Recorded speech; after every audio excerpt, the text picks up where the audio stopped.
Papá Noel duerme en casa. Samantha Schweblin.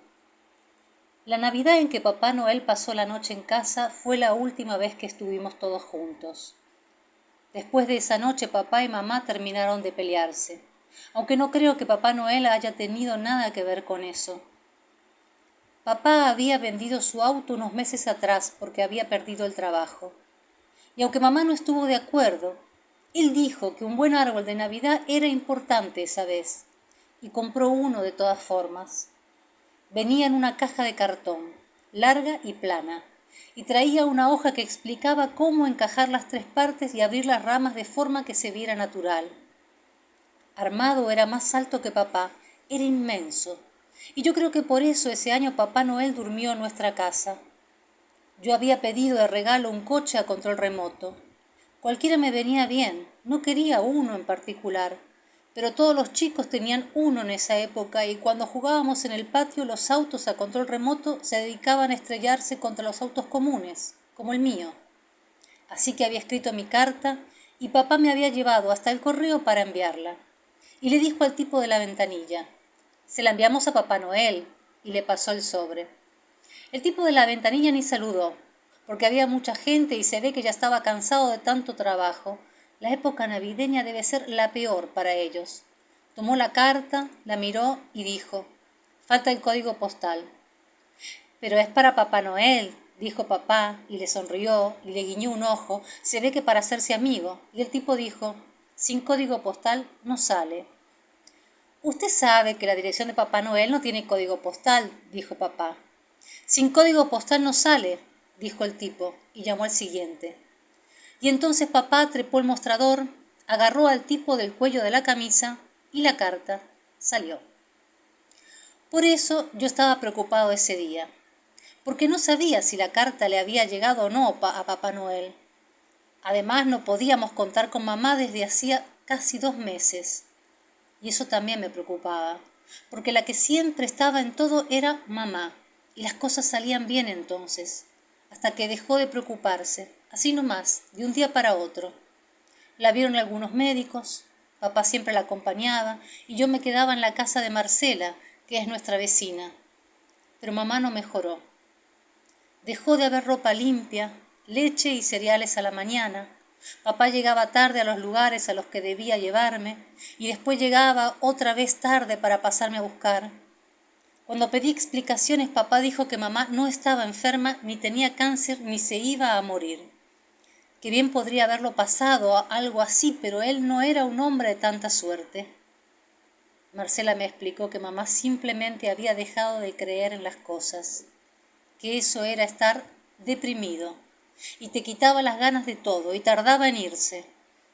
Mamá no iba más a trabajar, ni se juntaba con amigas, ni hablaba por teléfono con la abuela. Se sentaba con su bata frente al televisor y hacía zapping toda la mañana, toda la tarde y toda la noche. Yo era el encargado de darle de comer. Marcela dejaba comida hecha en el freezer con las porciones marcadas. Había que combinarlas. No podía, por ejemplo, darle todo el pastel de papa y después toda la tarta de verdura. La descongelaba en el microondas y se la alcanzaba en una bandeja, con el vaso de agua y los cubiertos. Mamá decía, «Gracias, mi amor, no tomes frío». Lo decía sin mirarme, sin perder de vista lo que sucedía en el televisor. A la salida del colegio me agarraba de la mano de la mamá de Augusto, que era hermosa. Eso funcionaba cuando venía a buscarme papá, pero después, cuando empezó a venir Marcela, a ninguna de las dos parecía gustarle eso. Así que esperaba solo debajo del árbol de la esquina. Viniera quien viniera a buscarme, siempre llegaban tarde. Marcela y papá se hicieron muy amigos, y algunas noches papá se quedaba con ella en la casa de al lado, jugando al póker, y a mamá y a mí nos costaba dormirnos sin él en la casa. Nos cruzábamos en el baño y entonces mamá decía, «Cuidado, mi amor, no tomes frío», y volvía frente al televisor. Muchas tardes Marcela estaba en casa. Eran las tardes en que cocinaba para nosotros y ordenaba un poco. No sé por qué lo hacía. Supongo que papá le pediría ayuda y como ella era su amiga, se sentía en la obligación, porque la verdad es que no se la veía muy contenta. Un par de veces le apagó el televisor a mamá. Se sentó frente a ella y le dijo: «Irene, tenemos que hablar, esto no puede seguir así». Le decía que tenía que cambiar de actitud, que así no llegaría a ningún lado, que ella ya no podía seguir ocupándose de todo, que tenía que reaccionar y tomar una decisión o terminaría por arruinarnos la vida. Pero mamá nunca contestaba, y al final Marcela terminaba yéndose con un portazo. Y esa noche papá pedía pizza, porque no había nada para cocinar, y a mí la pizza me encanta. Yo le había dicho a Augusto que mamá había dejado de creer en las cosas y que entonces estaba deprimida. Y él quiso venir a ver cómo era. Hicimos algo muy feo que a veces me avergüenza. Saltamos frente a ella un rato. Mamá apenas nos esquivaba con la cabeza. Después le hicimos un sombrero con papel de diario. Se lo probamos de distintas maneras y se lo dejamos puesto toda la tarde. Pero ella ni se movió. Le quité el sombrero antes de que llegue papá. Estaba seguro de que mamá no iba a decirle nada, pero me sentía mal de todos modos. Después llegó Navidad.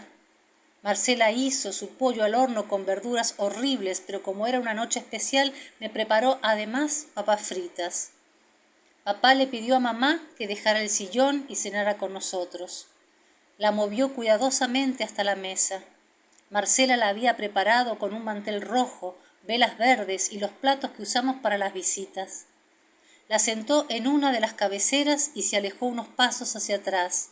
Sin dejar de mirarla, supongo que pensó que podía funcionar, pero en cuanto él estuvo lo suficientemente lejos, ella se levantó y volvió a su sillón. Así que mudamos las cosas a la mesa ratonera del living y comimos ahí con ella. La tele estaba prendida, por supuesto, y el noticiero mostraba una nota sobre un sitio de gente pobre que había recibido un montón de regalos y comida de gente de más plata. Y entonces ahora estaban muy contentos. Yo estaba nervioso y miraba todo el tiempo el árbol de Navidad porque ya iban a ser las 12 y quería mi auto. Entonces mamá señaló el televisor. Fue como ver moverse un mueble. Papá y Marcela se miraron. En la tele Papá Noel estaba sentado en el living de una casa. Con una mano abrazaba a un chico sentado sobre sus piernas y con la otra a una mujer parecida a la mamá de Augusto. Y entonces la mujer se inclinaba y besaba a Papá Noel y Papá Noel te miraba y decía: «Y cuando vuelvo del trabajo solo quiero estar con mi familia». Y un logo de café aparecía en la pantalla. Mamá se puso a llorar. Marcela me tomó de la mano y me dijo que subiera al cuarto, pero yo me negué. Volvió a decírmelo, esta vez con el tono impaciente con el que le habla mamá, pero nada iba a alejarme esa noche del árbol.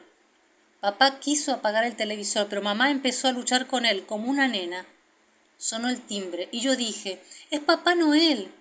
Y Marcela me dio una cachetada, y entonces papá empezó a pelear con Marcela, y mamá encendió otra vez el televisor, pero Papá Noel ya no estaba en ningún canal. El timbre volvió a sonar y papá dijo: «¿Quién mierda es?». Pensé que ojalá que no fuese el del correo, porque volverían a pelear, porque papá ya estaba de mal humor. El timbre sonó otra vez muchas veces seguidas, y entonces papá se cansó. Fue hasta la puerta y cuando la abrió vio que era Papá Noel. No era tan gordo como en televisión y se lo veía cansado. No podía mantenerse de pie y se apoyaba un momento de un lado de la puerta, otro momento del otro. «¿Qué quiere?», dijo papá. «Soy Papá Noel», dijo Papá Noel. «Y yo soy Blancanieves», dijo papá y le cerró la puerta. Entonces mamá se levantó. Corrió hasta la puerta, la abrió y Papá Noel todavía estaba ahí, tratando de sostenerse, y lo abrazó. A papá le agarró un ataque.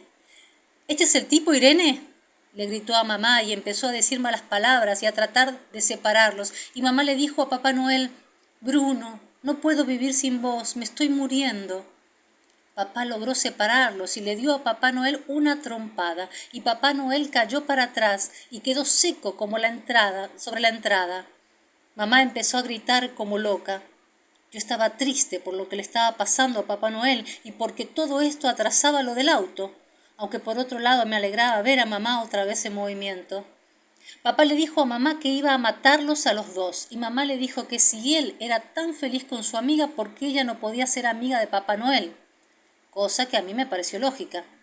Marcela se acercó a ayudar a Papá Noel, que empezaba a moverse en el piso, y le dio una mano para levantarse. Y entonces papá otra vez empezó a decirle de todo, y mamá a gritar. Marcela, desde cálmense, cálmense, entremos por favor, pero nadie la escuchaba. Papá Noel se llevó la mano a la nuca y vio que le sangraba. Escupió papá y papá le dijo, maricón de mierda. Y mamá le dijo a papá, maricón serás vos, hijo de puta, y también lo escupió. Le dio a Papá Noel la mano, lo hizo entrar a la casa, se lo llevó a su cuarto y se encerró.